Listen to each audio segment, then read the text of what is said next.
My mother has two rules she's never broken in 26 years. Never leave food uncovered, and never leave the garage door open. Invites trouble, she always said, and bugs.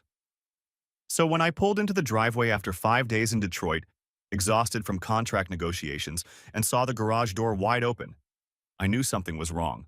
I grabbed my bag, walked inside. The hallway smelled like cleaning supplies and paint, fresh paint. My bedroom door was open. I always kept it locked. Always. Even as a kid. I stepped inside and stopped breathing. Empty. The room was completely empty. My bed, gone. My desk, gone. My computer setup, the one I'd spent 3 years building, component by component, $4,200 total, gone. My bookshelf, my clothes, my nightstand. The photo of Grandpa and me at the lake, the one he gave me 3 days before he passed away. All of it. Gone. Just bare walls and carpet dents where furniture used to be. I stood there, brain refusing to process. Then I heard voices. Think sage green would be calming, very spa-like. Mom's voice. Behind me. I turned. She was standing in the hallway with my sister Rachel, both holding paint swatches. Color samples fanned out like they were choosing wallpaper for a vacation home. Mom saw me, didn't flinch, didn't apologize. Oh, good, you're back. Quick question. Sage or seafoam? I stared at her. Where are my things? In the garage. We bagged everything up. Bagged. Garbage bags. It was easier than boxes. My entire life. Bagged up like trash. Rachel stepped forward. Same expression she always wore. Somewhere between entitled and inconvenienced. I'm moving back in, she announced. Like I should congratulate her. Jake and I are done. I need space to heal. You're taking my room. Mom's room is too small. This one has the attached bathroom. It's better for my morning routine. I looked at Mom, waiting for the part where she explained, where she apologized, where she said this was temporary, that they'd asked but I was traveling, that they were sorry for not calling first. None of that came. You can sleep in the basement, Mom said. There's that old pull-out couch. It's not ideal, but Marcus, you're 26. Time to start thinking about your own place anyway. My own place. That's exactly what I'd been thinking about. For 10 years. Since I was 16, I'd been saving. Every paycheck from every job, the grocery store, the warehouse, the IT help desk, the consulting firm. Every dollar that didn't go to food, gas, or the rent Mom charged me went into savings. I had a goal. $100,000. Enough for a down payment on my own home. 7 months ago, I hit that number. Withdrew it in cashier's checks, 10 of them, $10,000 each. Kept them in a fireproof lockbox in my closet. Old school, maybe. But I didn't trust banks. After 2008 wiped out half of Grandpa's retirement.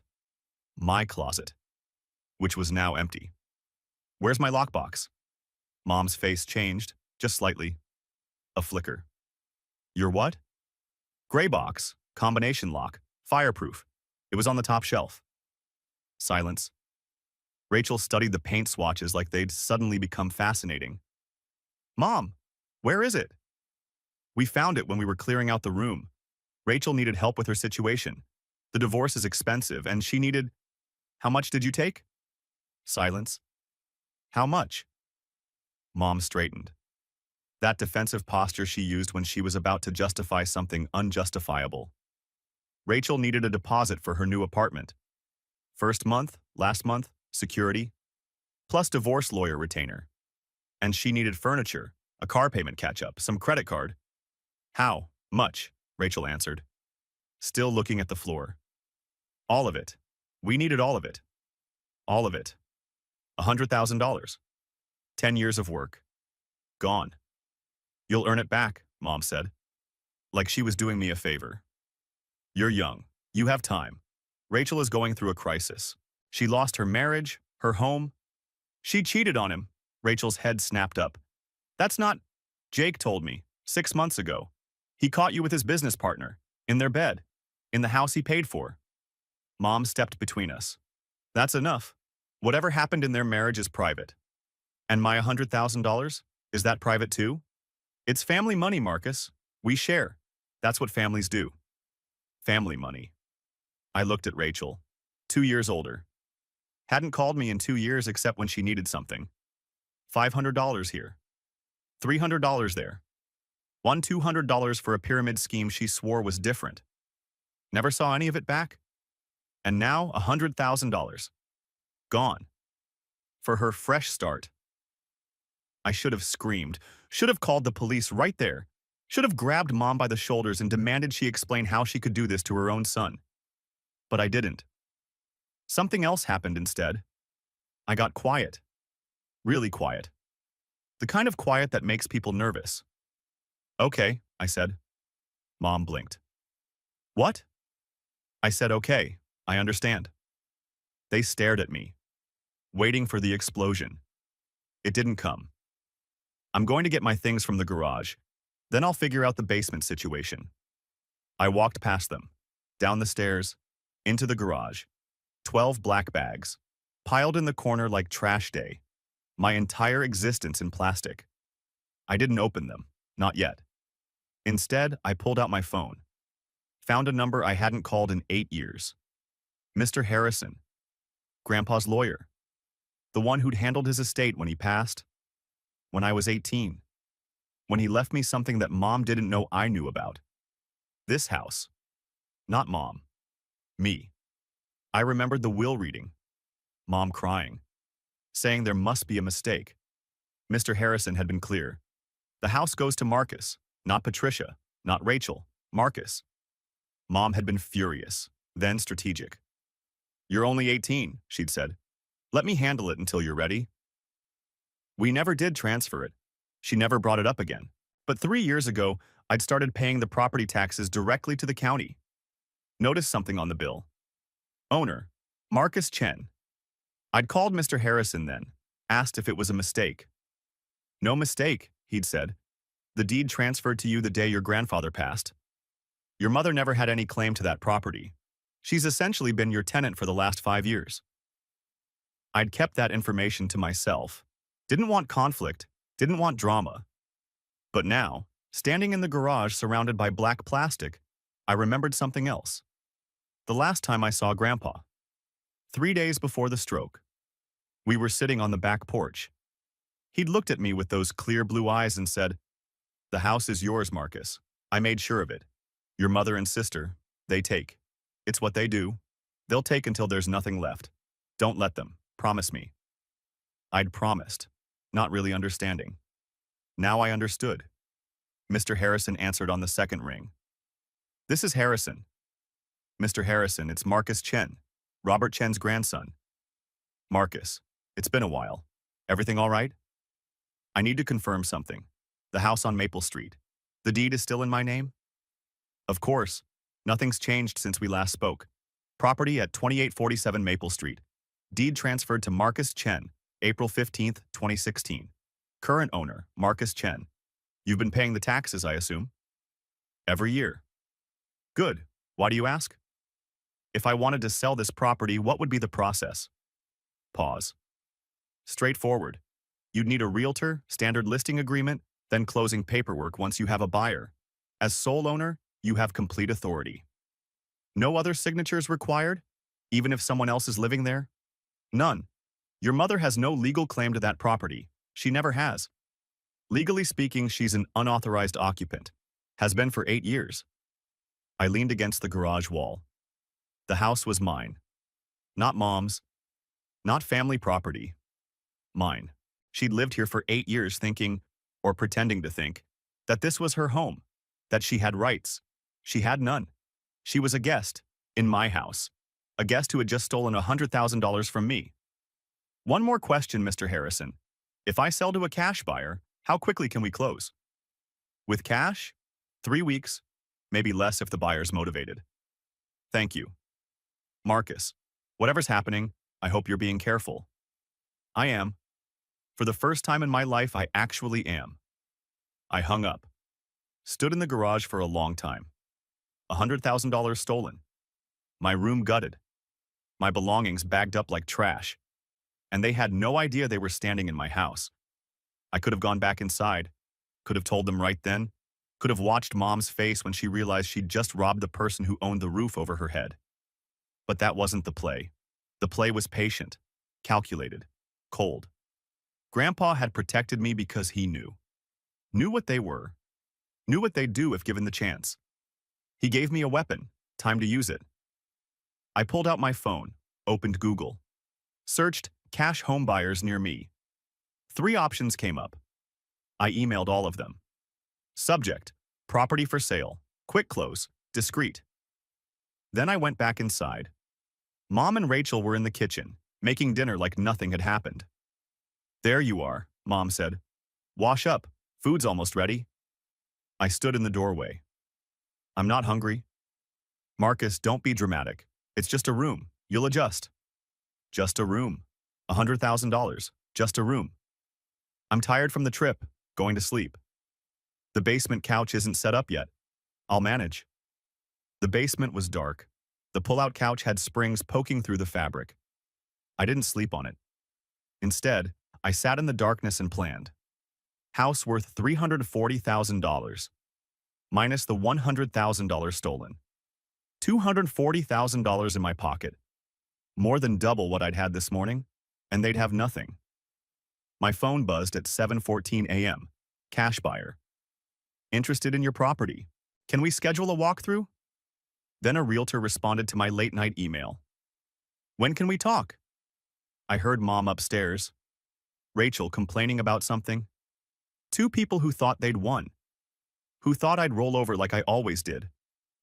I typed back, "How about right now?" Diana looked at the property photos for 30 seconds. Then she looked at me. "This is going to get messy." They made it messy first. She nodded. Didn't push. We'd met at a coffee shop 3 miles from the house. Neutral territory. I'd told her I wanted to sell fast. Private sale, cash buyer, no sign in the yard, no open houses, 3 bedrooms, 2 baths, nice lot. In this market, I'd list at $359,000. But with your restrictions, maybe $320,000 to $340,000. $340,000 minus the stolen money. Still $240,000. That's fine. You're the owner, not a family representative? Sole owner, deeds in my name since 2016. And the current occupants?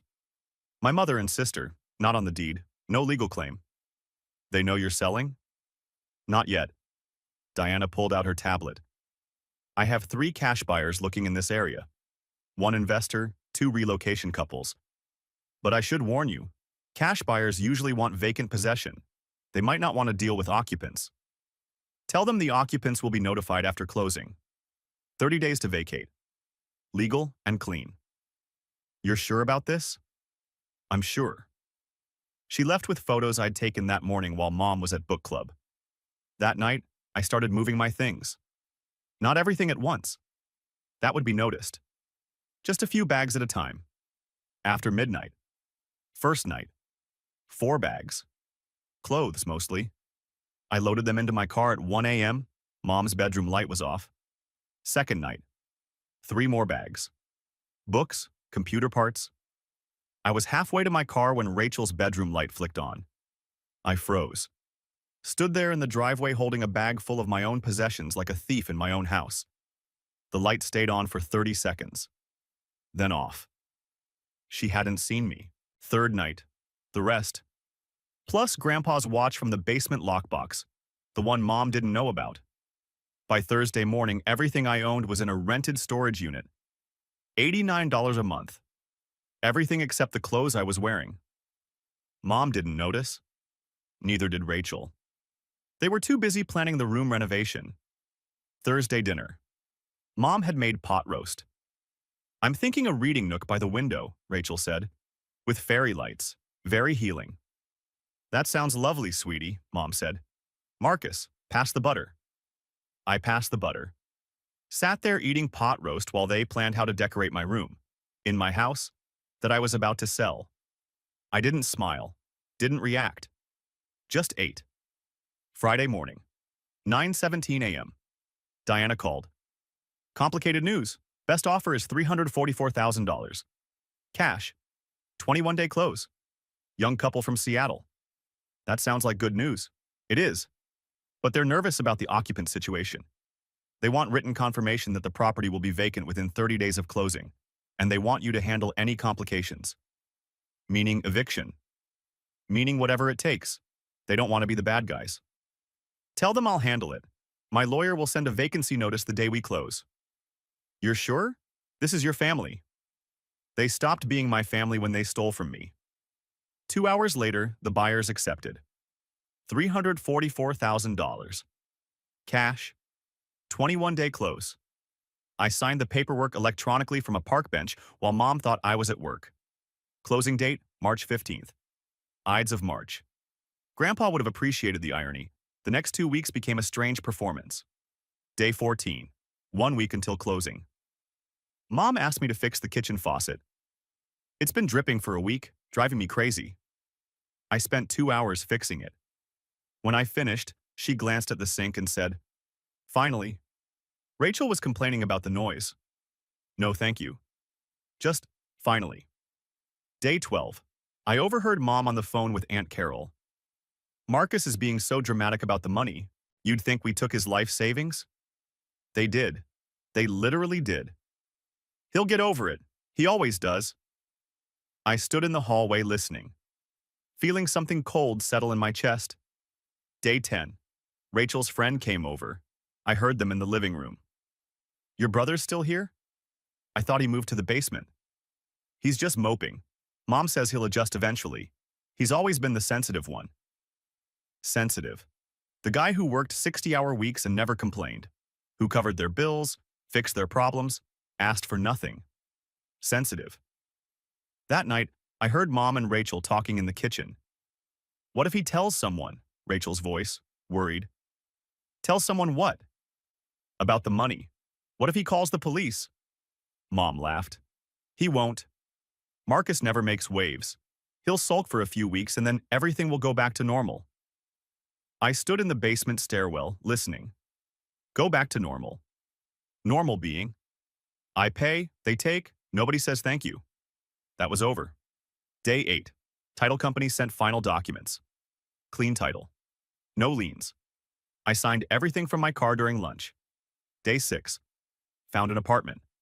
1 bedroom, decent neighborhood. $400 a month. Signed a 6-month lease. Moved my stuff from storage while Mom and Rachel were at a spa day. Paid for with my money. Day 4. The apartment was set up. Bed, desk, essentials. I sat on my new couch and felt something I hadn't felt in years. Possibility. Day 2. I packed my backpack with the last of my things. Mom was in the kitchen. You're going out? Meeting a friend. Will you be back for dinner? I looked at her. No, I won't. Something flickered in her eyes. Is everything okay? Everything's fine, Mom. I walked out. Day 0, closing day, March 15th. Signed the final documents at 10 a.m. Diana, title company rep, buyers on video call, excited about their new home. The wife asked if the house came with any furniture. No, I said. The current occupants will be taking their belongings. She nodded. We're planning to renovate anyway. New kitchen, new bathrooms, start fresh. Start fresh. That's what Rachel wanted too. Except she wanted to do it with my money, in my house, with my life. Now she'd have to start fresh somewhere else. Deed transferred at 10:47 a.m. $344,000 hit my account at 11:15 a.m. I stared at the number. More money than I'd ever had. More than I'd ever expected. I made one more call. Mr. Harrison, the sale closed. Congratulations. What do you need? Send the vacancy notice today. Certified mail, 30 days to vacate. You want me to send an eviction notice to your mother? A vacancy notice. She's not a tenant, never was. She's been an unauthorized occupant for 8 years. That's going to be a difficult letter to receive. It won't be as difficult as finding out your own mother stole $100,000 from you. Pause. Fair point. I'll draft it now. She'll have it by Monday. One more thing. Don't put my new address anywhere on the letter. Just your office as the return address. You don't want her to know where you live. Not yet. Maybe not ever. Understood. Another pause. Marcus, your grandfather saw this coming. He told me once, my daughter and granddaughter, they take. It's what they do. Marcus is different. He builds. That's why he gets the house. I didn't fully understand until now. Neither did I. I hung up, sat in my new apartment. Quiet. Empty except for the basics. My phone was off. Had been since closing. I didn't want to see the storm coming. I had until Monday. Monday, March 18th, 3:47 p.m. I turned my phone back on. 47 missed calls. 163 text messages. 12 voicemails. The first voicemail was from Mom. 2:23 p.m. Marcus, what is this? I just got a letter saying the house was sold. This has to be a mistake. Call me right now. Second voicemail. 2:31 p.m. I called the title company. They said you sold it. They said it was your property. You sold our house. Call me. Third voicemail. 2:45 p.m. Rachel is hysterical. She just set up her room. She just bought furniture. How could you do this to your own sister? Fourth voicemail. 3:15 p.m. Mom's voice was different now. Quieter, colder. I called a lawyer. He says the deed was in your name. This whole time. You knew. You knew and you never told me. Yeah, Mom, I knew. You just never asked. I sent one text to the family group chat. Me. I sold my house. You have 30 days to vacate. Response was immediate. Mom.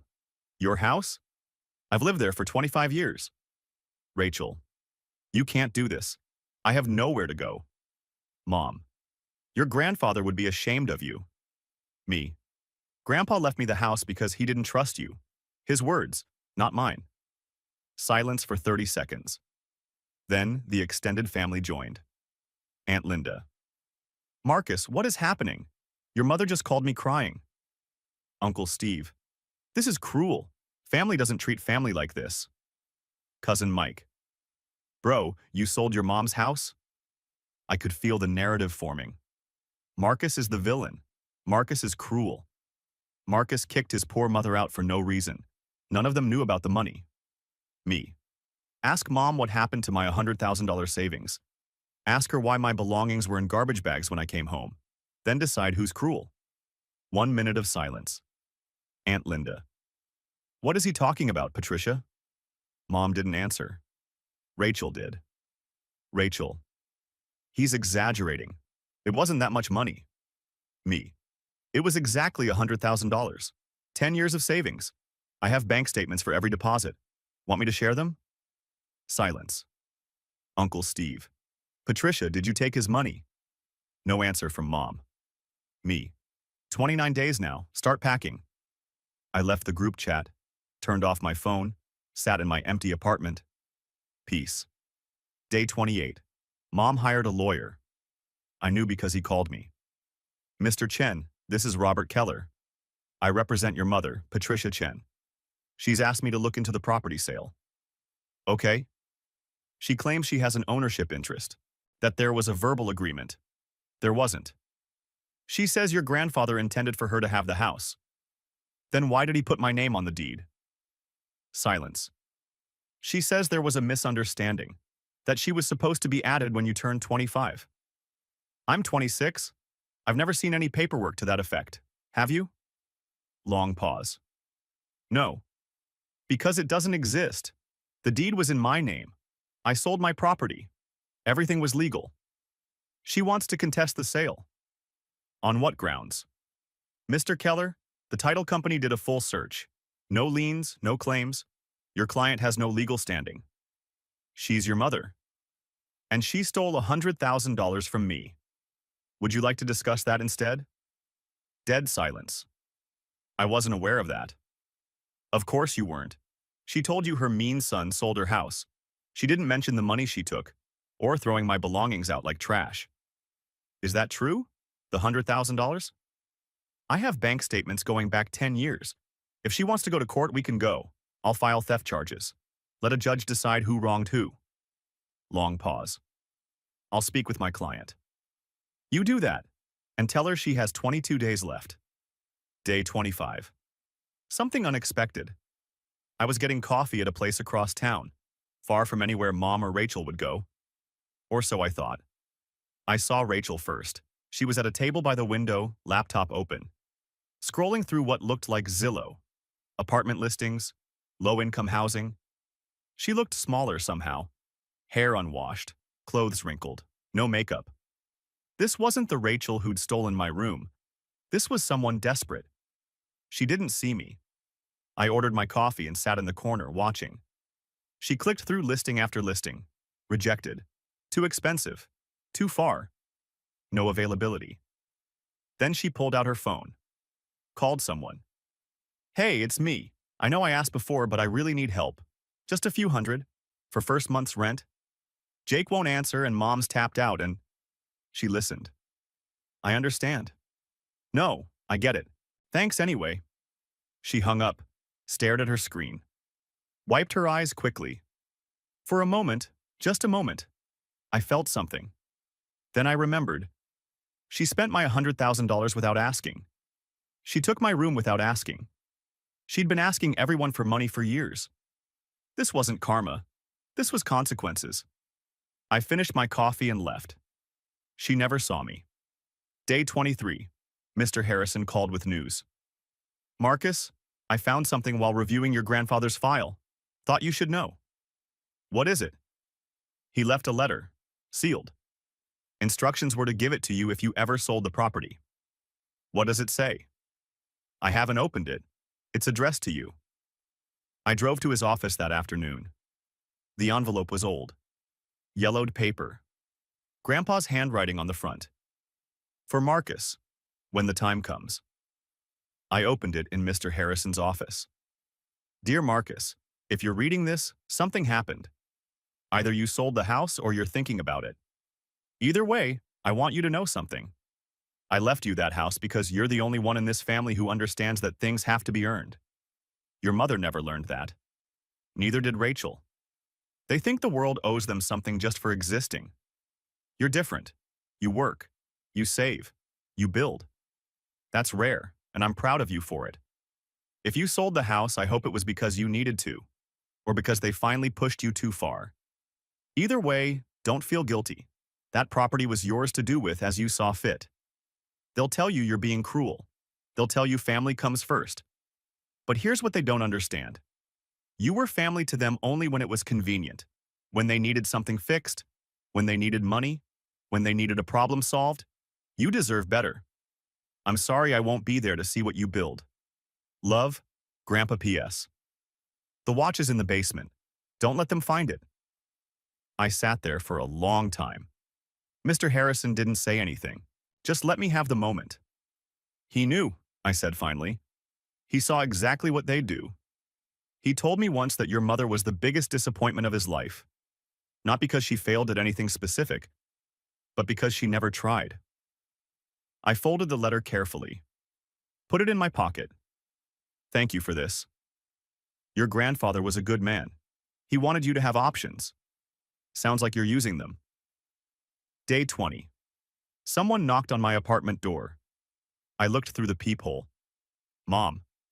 How did she find me? I almost didn't open it. Almost. But then I thought, she needs to see my face when I tell her no. I opened the door. Just a crack. She looked terrible. Red eyes, messy hair, clothes wrinkled. How did you find me? Uncle Steve. He knows someone at the DMV. DMV. That meant someone accessed my records illegally. That's a federal crime. Tell Uncle Steve I'm keeping a record. If anyone from this family shows up at my door again uninvited, I'm filing a complaint. Her face changed. She hadn't expected that. Marcus, I just want to talk. Then talk. The new owners keep calling. They want us out early. They're offering money to leave before the 30 days. That's between you and them. We have nowhere to go. Rachel's looking at apartments, but nothing's available, and I can't afford… You had $100,000? Where did it go? She flinched. Rachel always needs. When does it stop? She's family. So am I. Was I family when you threw my things in garbage bags? Was I family when you took my savings without asking? I was going to pay it back. When? You've never paid back anything in your life. Dad left when I was 12. You never worked. Grandpa paid for everything. Then I paid for everything. Who's been covering your car insurance? Your medical bills? Half your groceries? She didn't answer. I've given this family everything. And what did I get? Marcus? Garbage bags. That's what I got. My entire life bagged up and thrown in the corner like trash. She was crying now. What do you want me to do? I can't undo it. I can't give the money back because it's gone. I know. That's why I sold the house. So that's it? You're just abandoning your family? You abandoned me first. You just did it so quietly I didn't notice until now. I closed the door, locked it, heard her crying in the hallway, and felt something I didn't expect. Nothing. Day 15. I almost called her back. Almost. My finger hovered over the dial button for 30 seconds. I could hear Grandpa's voice in my head. Family comes first. But then I remembered his letter. You were family to them only when it was convenient. I put the phone down. That night, I drove past the house. Not to gloat, just to see. A moving sale sign was on the lawn. Furniture in the driveway. Rachel's friend's pickup truck in the street. They were selling my things. My furniture, my desk, my bookshelf.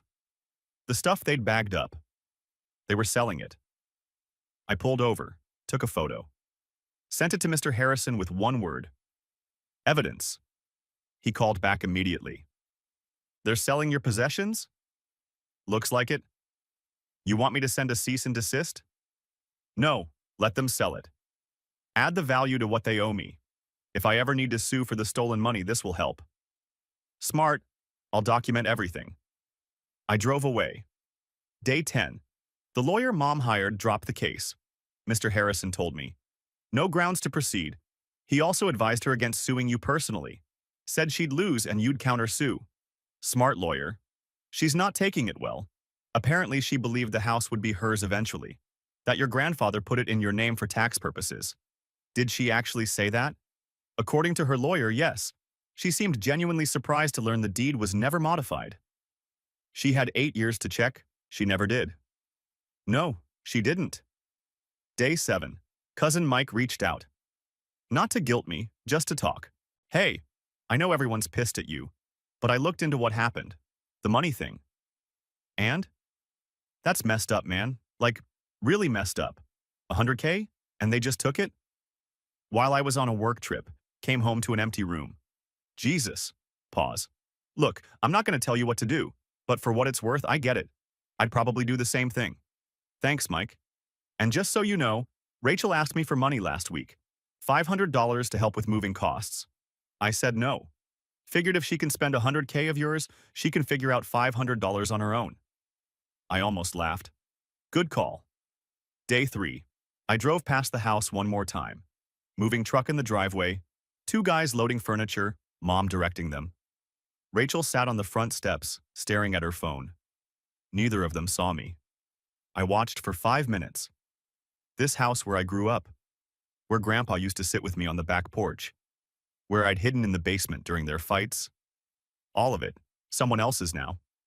But also, all the taking, all the disrespect, all the years of being invisible, also gone. Day 1, the day before they had to be out. No text from Mom, no call, no final plea, just silence. Maybe she finally understood. Or maybe she was just tired. Either way, the silence felt like progress. Day 30. Moving day. I didn't go to the house, didn't watch them leave. Instead, I sat in my apartment, made coffee, looked out the window. My phone buzzed. Diana, the realtor. Just wanted to let you know, the new owners took possession this morning. Keys handed over. Everything went smoothly. Thanks for letting me know. You okay? I thought about it. The house where I grew up. Gone. The theft. The disrespect. The bagged up life. Gone too. Yeah, I said. I'm okay. I meant it. 3 months later, I was at happy hour with my coworker Dave when he said something that stopped me. You've changed, man. What do you mean? I don't know. You're just colder? Like, you used to be the guy who'd buy everyone lunch for no reason. Now you keep to yourself. I took a sip of my beer. I've been through some stuff. Yeah, I heard. Family drama. He shrugged. Just saying. Don't let it turn you into someone you're not. I thought about that on the drive home. Was I different? Colder?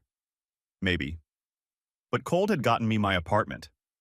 Cold had saved me $244,000. Cold had finally set me free. Was that so bad? I didn't have an answer. 4 months after the sale, I went on a date. First one since everything happened. Her name was Sarah. Met her at a coffee shop. She was smart, funny, worked in marketing. We talked for 2 hours and I actually enjoyed myself. Second date, dinner. Third date, hiking. Fourth date, she asked about my family. I don't really talk to them anymore, I said. Oh, why not? I gave her the short version, the savings, the room, the house. She listened, nodded, said all the right things. Then, don't you miss them? No, not at all. They stole $100,000 from me. I know, but they're still your family. Don't you wish things were different? I looked at her. Things are different. I made them different. She was quiet for a moment. I think what you did was probably right, she said slowly. But the way you talk about it, it's like you're describing a business transaction, not your mom, not your sister. Maybe that's what it was to them, a transaction. I was the ATM, they were the withdrawers. Maybe. But you're talking about it the same way, like you're the bank now and they're overdrawn. I didn't know what to say to that. We went on one more date after that. It was fine, pleasant. But something had shifted. She texted me a week later. I had fun, but I think we're looking for different things. Good luck with everything. I stared at the text. Was she right? Had I become so cold that even strangers could feel it? 6 months after the sale. Cousin Mike called. Just wanted to update you. Your mom found a job. Really? Receptionist at a dental office. First job in like 30 years. I processed that. And Rachel? That's the thing. Her fresh start lasted about 3 months. Burned through whatever money was left. Then met some guy online. Moved in with him after 2 weeks. Already? Yeah. Your mom's alone now. 2-bedroom apartment, but it's just her. Rachel says she's paying half the rent, but who knows? I thought about mom. Alone in an apartment. Working a job she probably hated. Part of me felt something. Not guilt exactly. Something smaller. Like a memory of guilt. Why are you telling me this? Mike was quiet for a second. Because I think you should know you made the right call. Everyone was saying you were cruel, but I looked into it. The money. The room. What they did was messed up. You're the first person from the family to say that. I know, I should have said it sooner. 9 months after the sale, a letter arrived. Handwritten. Mom's handwriting. I almost threw it away. But curiosity won. Marcus, I'm not writing to ask for anything. I know you won't believe that. I'm writing because I need to say things I should have said a long time ago. I was wrong. About the money. About your room. About everything. I told myself I was helping Rachel. That you'd understand. That you'd always land on your feet because that's what you do. But I used your strength against you. I took advantage of it. Made you carry us while we gave nothing back. Your grandfather was right about me. He saw it clearly. I didn't want to admit it. I'm not asking for forgiveness. I don't deserve that. I just want you to know that I finally see what I did. I'm working now. First real job in 30 years. It's hard. Humbling. But I think I needed it. I hope you're well. I hope your life is good. I hope someday you can think of me without anger. Mom? I read it twice. Set it down. Looked out the window. Did I believe her? Part of me wanted to. The part that still remembered her making hot chocolate on snow days. The part that remembered her teaching me to ride a bike. The part that existed before Rachel came along and became the center of everything. But another part remembered the garbage bags. The empty room. The "you'll earn it back" said without a hint of shame. I didn't write back. Not yet. Maybe not ever. But I didn't throw the letter away either. One year, I was at a coffee shop when I saw Rachel. She was at the counter, arguing with the barista. Wrong order, wrong size. Same energy she'd always had. Designer bag, new hair, new boyfriend must be doing okay. She walked right past me. No recognition. I was invisible to her, just like I'd always been. Except now, the invisibility was my choice. 1 year, 3 months. Grandpa's birthday. He would have been 84. I drove to the cemetery for the first time since the funeral. The headstone was simple. His name, dates, and an inscription. A man who kept his promises. I stood there for a while. Then I pulled out his letter. Read it one more time. They'll tell you family comes first. But here's what they don't understand. You were family to them only when it was convenient. I folded the letter. Put it back in my pocket. You were right, I said out loud. About all of it. I kept my promise. They didn't take it. The wind picked up, moved through the trees. I left a small stone on top of the headstone. Something I'd read about somewhere. Seemed right. Thanks, Grandpa, for seeing me when no one else did. Present day. People ask if I regret it. Selling the house, cutting off my family, walking away from 26 years. The honest answer, sometimes. Not the decision itself. That was right. But the cost of it. The coldness Dave noticed. The date that didn't work out. The way I flinch now when someone asks about family. I protected myself. But protection leaves scars too. The $244,000 is still growing. Building towards something. A house someday. Maybe a family of my own. People who see me. Who value me for more than what I provide. They're out there. I believe that now. Mom still hasn't reached out since the letter. Sometimes I think about writing back. Not to forgive. Just to acknowledge that she finally saw me. But every time I start, I stop. Maybe someday. Maybe not. Either way, I'm learning to be okay with the silence. Sometimes I drive by the old house. The new owners painted it blue, added a garden out front.